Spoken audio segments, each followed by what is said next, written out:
Comment choisir une méthode en marketing? Il y en a tant. Comment donner vie à un plan marketing et commercial? En définitive, comment transformer ces pages descriptives et organisées, bien qualifiées et rigoureuses, en objets vivants? En un mot, comment animer la face cachée du plan marketing, celle qui va qualifier encore plus l'ADN de l'entreprise? Cette question est cruciale, car elle sépare l'inerte du vivant dans les organisations. Nous avons certes exploré les biais cognitifs, les méthodes stratégiques, mais qui effectue les choix méthodologiques adaptés aux situations, aux projets, aux visions? C'est la face invisible du marketing que nous abordons. Voici les pistes que nous proposons. Il s'agit en premier d'une approche préalable à tout choix de méthode ou technique, puis des situations d'exécution et enfin de contrôle. Les approches préalables à l'engagement marketing que nous proposons sont simples. Le marketing est à sa façon bipolaire. Dans les petites structures, le plus souvent, il est inexistant. Mais il est tellement présent qu'il en devient autoprogrammé dans les grandes entreprises dans lesquelles il s'articule en départements et domaines précis, marketing produit, digital, service. Nous proposons de définir en termes simples des problématiques qui vont légitimer notre façon d'introduire ou de maîtriser le marketing, et ce en 3 volets. Pour cela, et en premier, il faut mettre en avant une problématique claire qui concerne l'entreprise.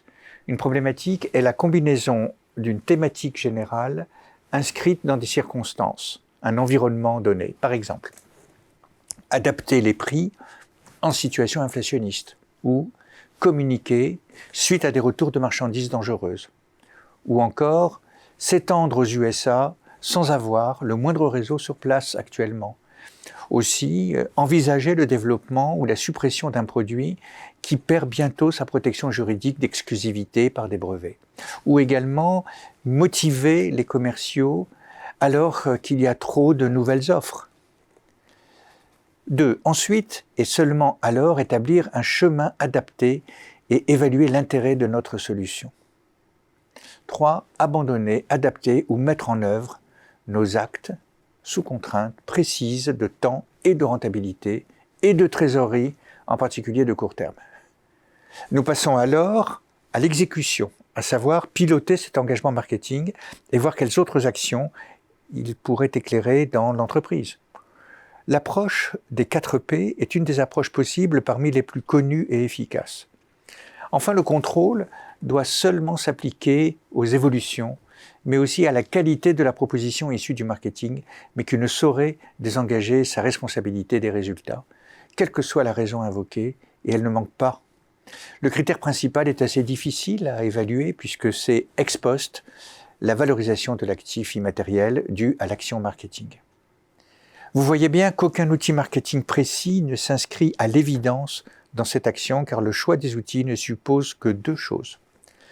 En premier, une très bonne maîtrise de tous les outils au-delà de leur technicité, en étant capable de les adapter aux besoins. Par exemple, je trouve que les analyses SWOT classiques sont souvent illisibles et assommantes. Et je propose une présentation très simplifiée mais stratégique de ces résultats sur la base de l'analyse classique, certes, mais adaptée à nos intelligibilités. En second lieu, choisir le bon outil selon 3 critères. 1. La simplicité de communication des résultats. Évitez par exemple de donner une équation complexe, même si elle est une production intermédiaire de votre approche. 2. Savoir si l'outil correspond au niveau 1, le préalable, 2. L'exécution, ou 3. Le contrôle de votre marketing.